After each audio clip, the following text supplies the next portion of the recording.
আসসালামু আলাইকুম। আমি রায়হান, সরকারি সিটি কলেজ চট্টগ্রাম। আজকে আমাদের চট্টগ্রামের কর্মসূচিতে সকাল 11টায় আমরা সকল শিক্ষার্থী জামাত হচ্ছিলাম চট্টগ্রাম নিউ মার্কেট চত্বরে। জামাত হওয়ার কিছুক্ষণ পরে আমাদের উপর ছাত্রলীগ এবং পুলিশ বাহিনী টিয়ার শেল এবং গ্যাস আপনার রাবার বুলেট নিক্ষেপ করে। তখন আমাদের ছাত্র সবাই ছত্রভঙ্গ হয়ে যায়। যদিও পরবর্তীতে আমরা সবাই আবার একত্রিত হয়েছি, আমাদের প্রোটেকশনে ছিল সেনাবাহিনী। আর যদিও এখন পর্যন্ত আমরা কাউকে অন্ধভাবে বিশ্বাস করছি না, তবে আজকের জন্য সেনাবাহিনীকে ধন্যবাদ। আর আমাদের আগামীকালের যে কর্মসূচি সেটা হচ্ছে ঢাকায় মার্চ পাস্ট করবেন আপনারা। যারা অবশ্যই ঢাকায় চলে যাচ্ছেন আজকে রাতেই চলে যাবেন, আর যারা কালকে যাবেন তারাও বাহির হয়ে যাবেন অবশ্যই নিজের প্রস্তুতি নিয়ে।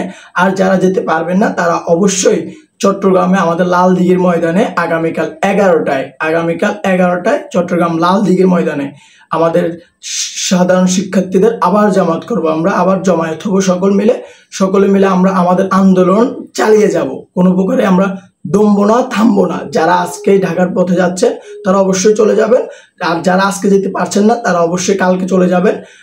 আমি আশা করি এই আন্দোলনে আমরা সফল হব। ঢাকায় গিয়ে আমরা এক দফা এক দাবি আমরা আদায় করে ছাড়বো, এবং এই প্রধানমন্ত্রীকে আমরা গণভবন থেকে তাড়িয়ে আমরা দেশকে আবার পুনরায় স্বাধীন করব। দেশ আবার স্বাধীন হবে, 2024 সালের স্বাধীনতা হবে। এটা আপনাদের সকলের স্বাধীনতা, শুধু ছাত্রদের স্বাধীনতা নয়।